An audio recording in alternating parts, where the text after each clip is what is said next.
Dear student, अब हम लोग चर्चा करने जा रहे हैं कक्षा 10th का विज्ञान विषय का अध्याय 9 आनुवांशिक एवं जैव विकास।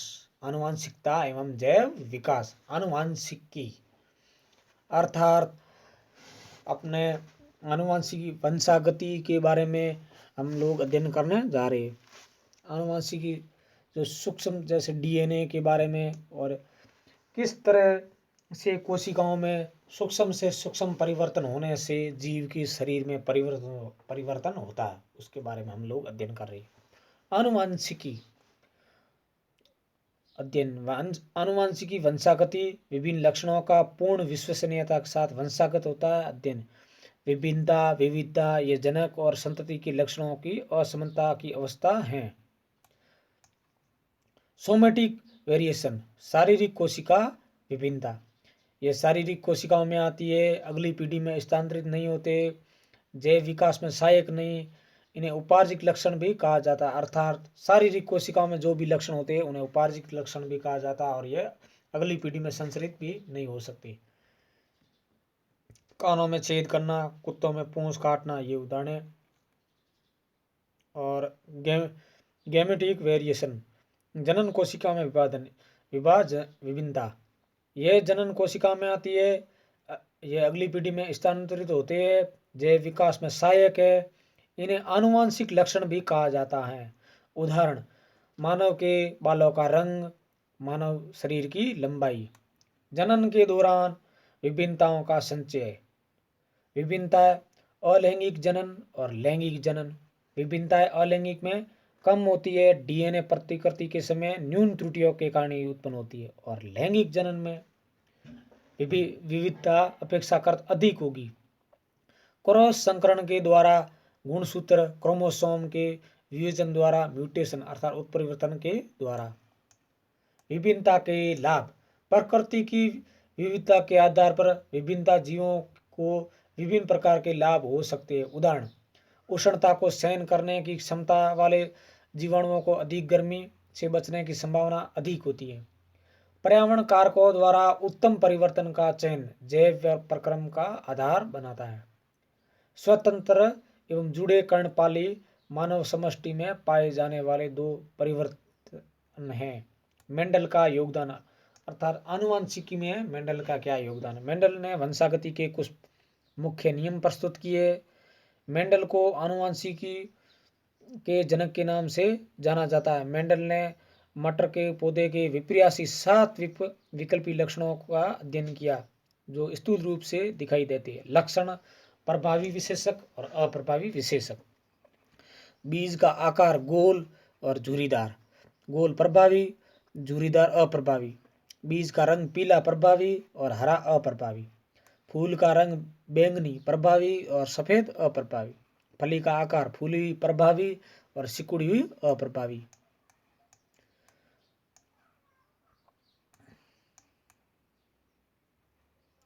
फली का रंग हरा प्रभावी और पीला अप्रभावी। पुष्प की स्थिति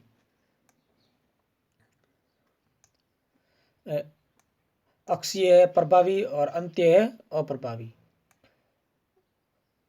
और पौधे का आकार लंबा और बोना है अप्रभावी और लंबा प्रभावी। मेंडल द्वारा अध्ययन किए गए मटर के पौधे के विपर्यासी विशेषकों के साथ जोड़े।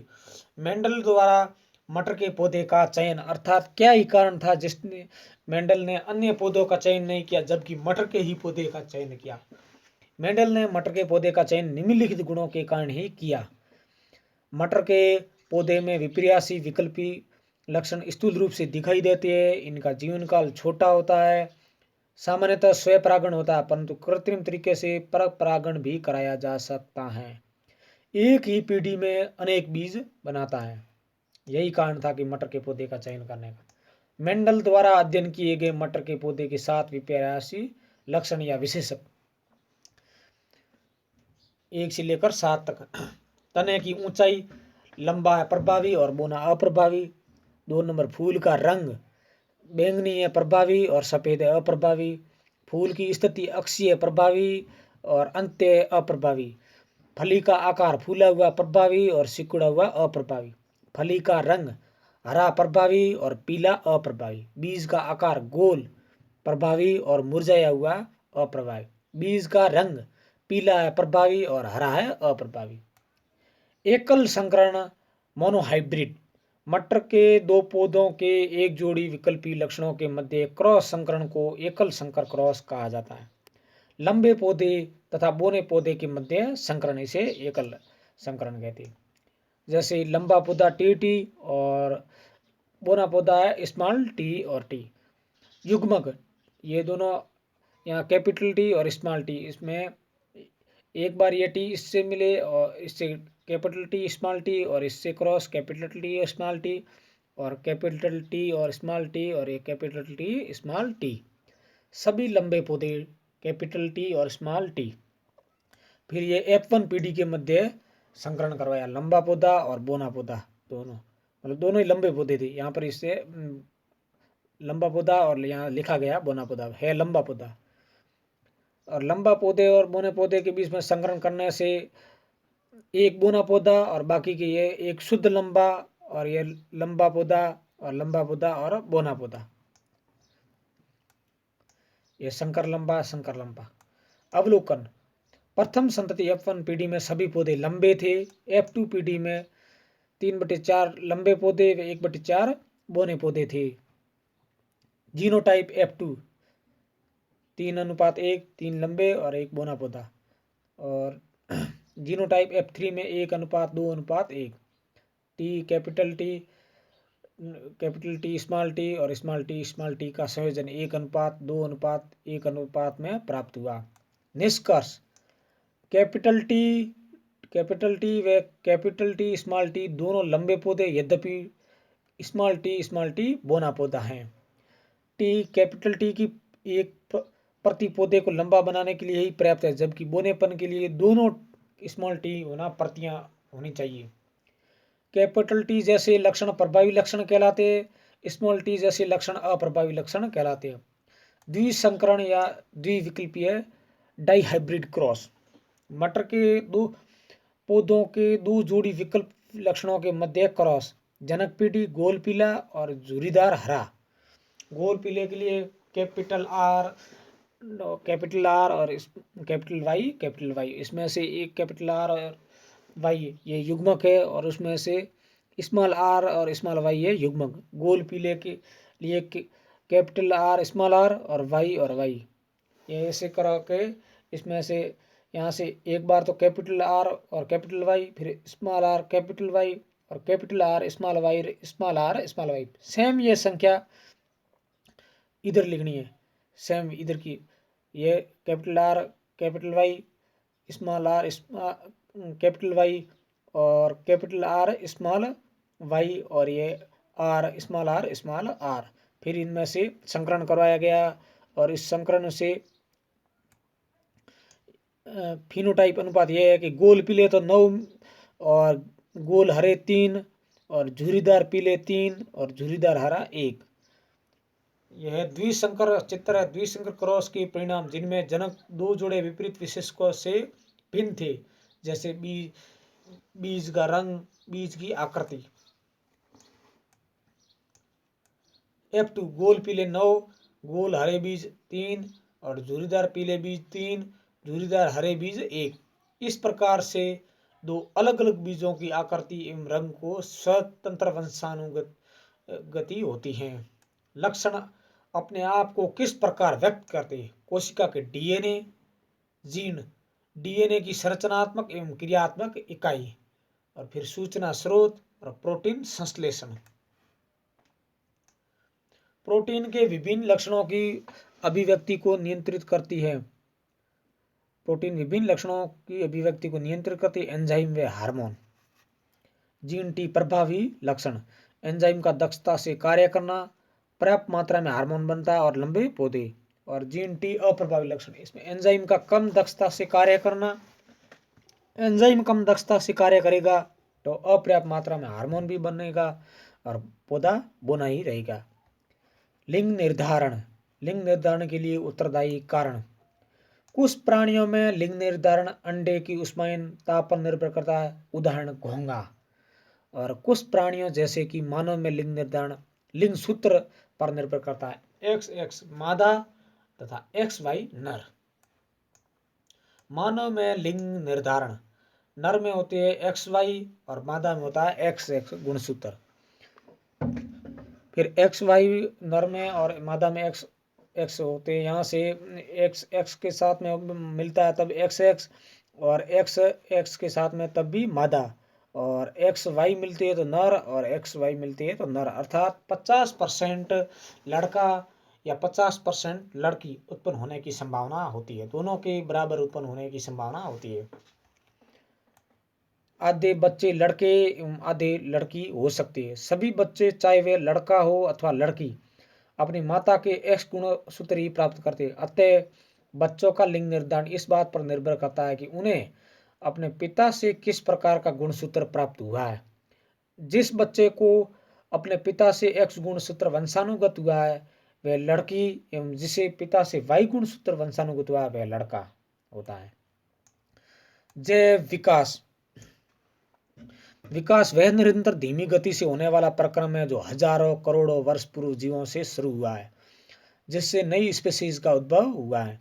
स्थिति फर्स्ट, लाल भ्रंगों का समूह। जनन के द्वारा रंग में परिवर्तन।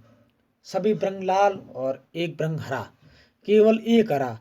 कुओं द्वारा लाल भ्रंग का भक्षण और भ्रंगों की संख्या में कमी, और संतति भ्रंग हरे भ्रंगों का झाड़ियों से मेल और कुआ द्वारा भक्षण में कमी, क्योंकि हरे प्रकार के भ्रंग थे वे झाड़ियों में दिखाई नहीं देते थे, इसलिए कुओं को दिखाई नहीं दिए, तो हरे भ्रंगों की संख्या में बढ़ोतरी हुई और लाल भ्रंग कुओं ने खाने से उनकी संख्या में कमी हो गई।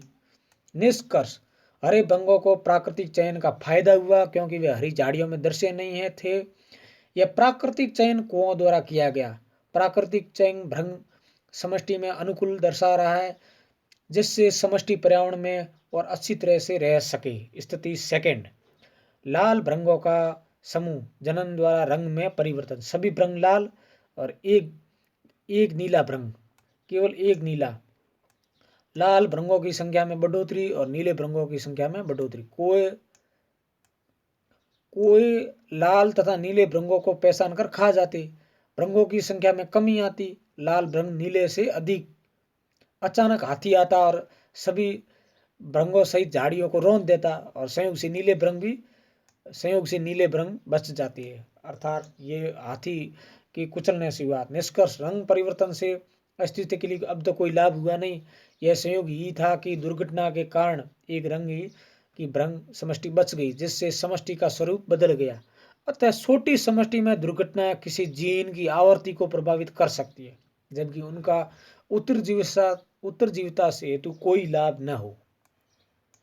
स्थिति थर्ड, लाल भ्रंगों का समूह। भ्रंगों के आवास झाड़ियों में पादप रोग लग जाता है और भ्रंगों का औसत भार में अल्प पोषण की वजह से कमी। भ्रंगों की संख्या में निरंतर गिरावट होती है धीरे धीरे, और पौधों का रोग समाप्त हो जाता है और भ्रंगों की संख्या तथा भार में फिर से वृद्धि हो जाती है। अर्थात रोग था उस समय भ्रंगों की संख्या में कमी आ गई, और जैसे ही रोग खत्म हुआ तो भ्रंगों की संख्या में धीरे धीरे बढ़ोतरी होने लगी।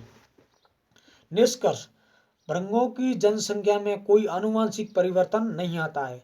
जनसंख्या में प्रभाव कुछ समय के लिए ही पर्यावरण के कारण ही आया था।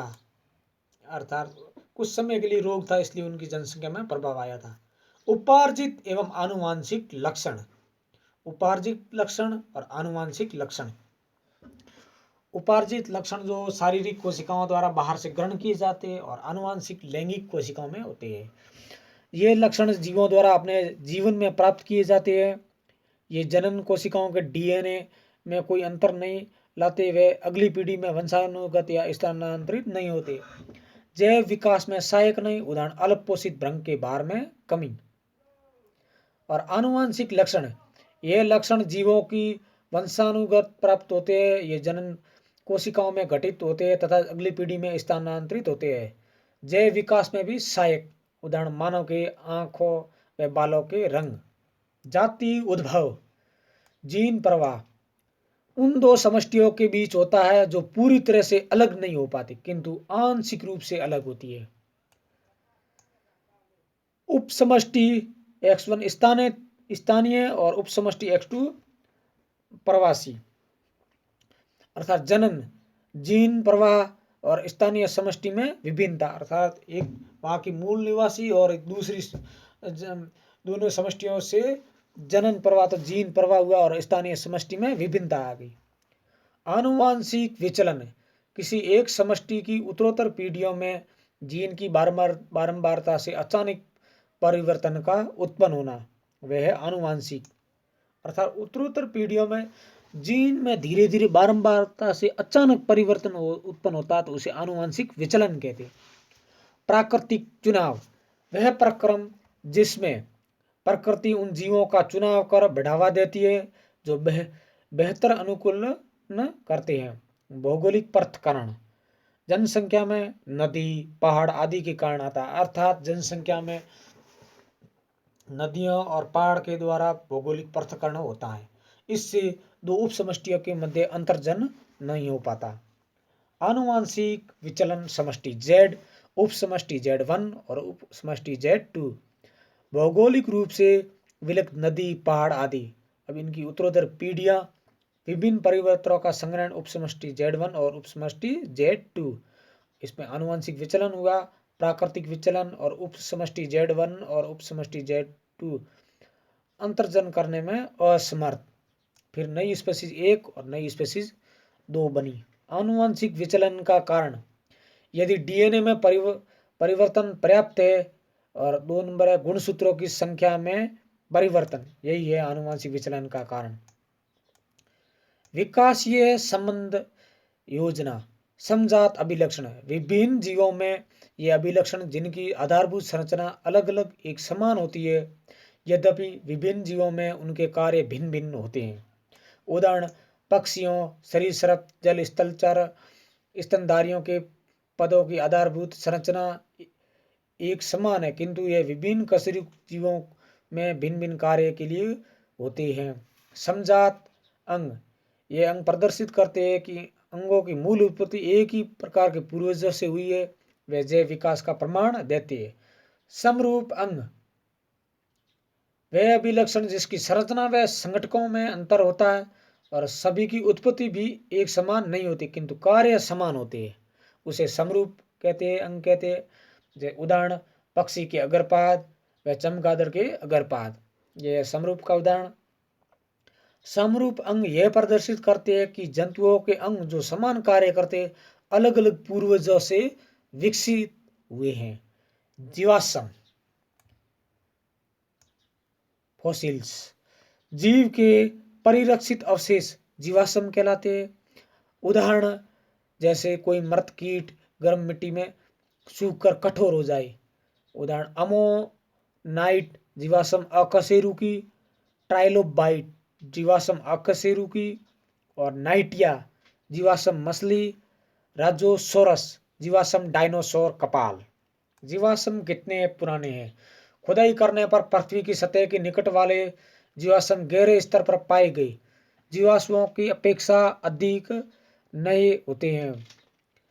फॉसिल डेटिंग, जिसमें जीवाश्म में पाए जाने वाले किसी एक तत्व के विभिन्न समस्थानिकों का अनुपात के आधार पर जीवाश्मों का समय निर्धारण किया जाता है। अर्थात जीवाश्म में पाए जाने वाले किसी एक तत्व के विभिन्न समस्थानिकों का अनुपात के आधार पर जीवाश्म का किसी एक तत्व के से माध्यम से जीवाश्मों के समय निर्धारण किया जाता है, उसे फॉसिल डेटिंग कहते हैं। विकासीय एवं वर्गीकरण, विकास एवं वर्गीकरण दोनों आपस में जुड़े हुए हैं।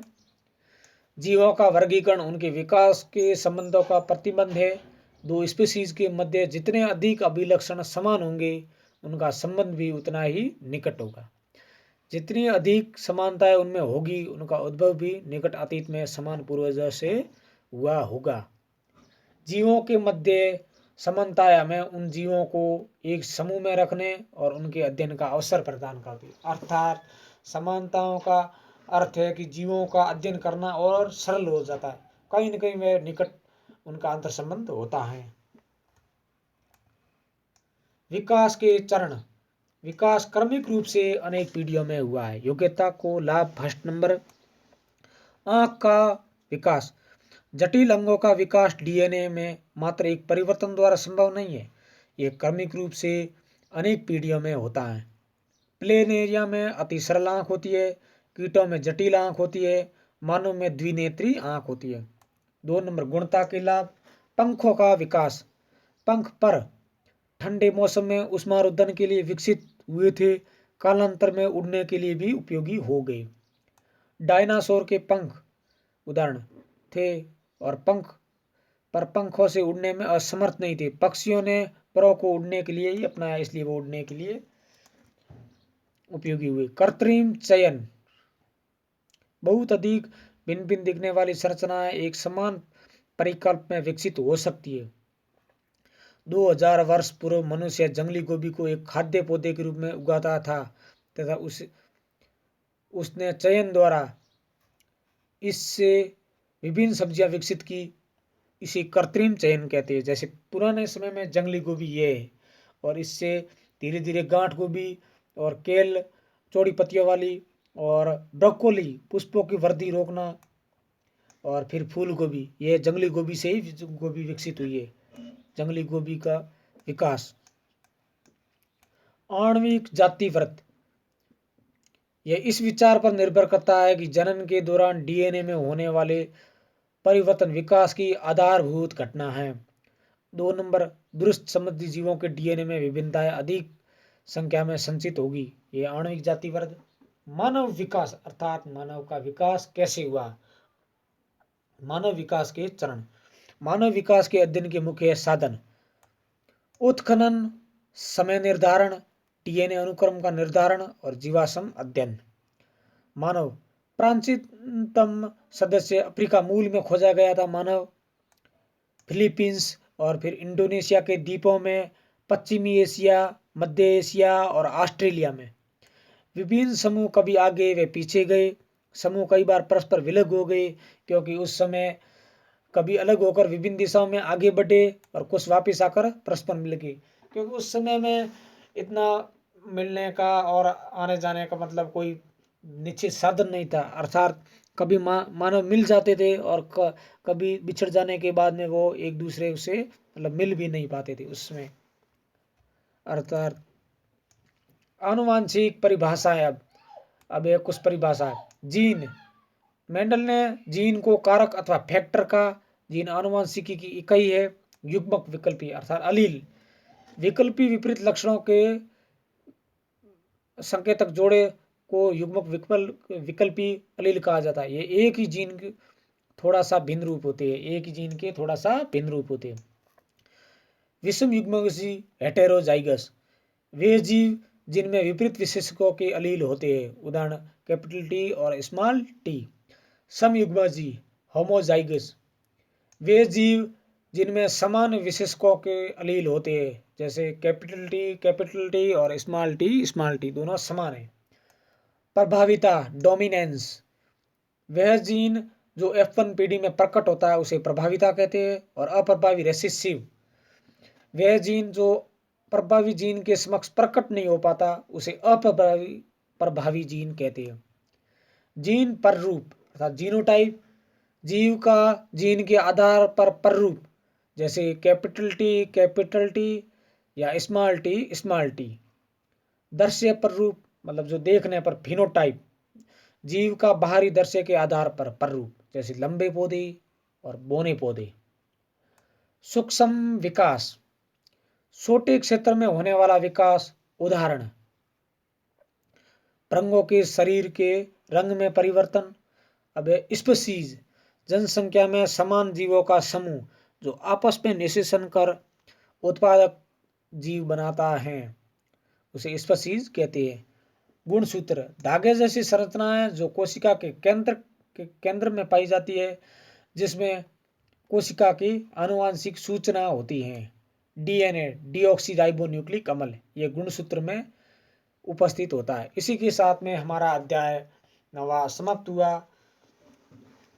अर्थात आशा करता हूँ कि आपकी समझ में यह आसानी से आया हुआ और नोट्स को भी पेन और कॉपी लेकर ही बनाते रहिए और समय समय पर अपनी पढ़ाई को धार देने के लिए मेरे वीडियो को रिवीजन भी करते रहिए।